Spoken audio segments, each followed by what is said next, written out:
దున్నపోతే ఇది కానీ దున్నపోతు కోసం మాట పడ్డాడు.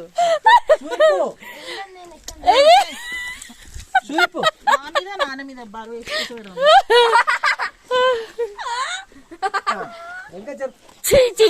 Shape up shape mummy daddy shape up shape.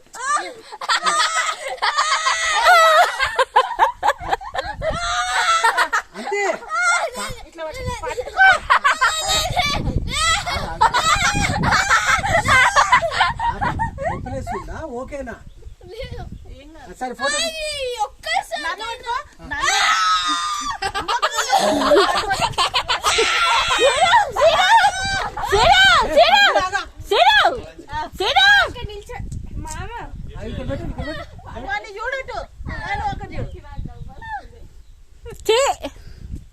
అన్ని మాటలు మాట్లాడతావు. చికెన్ తింటావు, మటన్ తింటావు, పప్పు చికెన్ తింటావు, అంత పిగ్గేసేస్తావు. చూడు మళ్ళా నువ్వు కింద పడతావు. మెల్లిగా మెల్లిగా మెల్లిగా.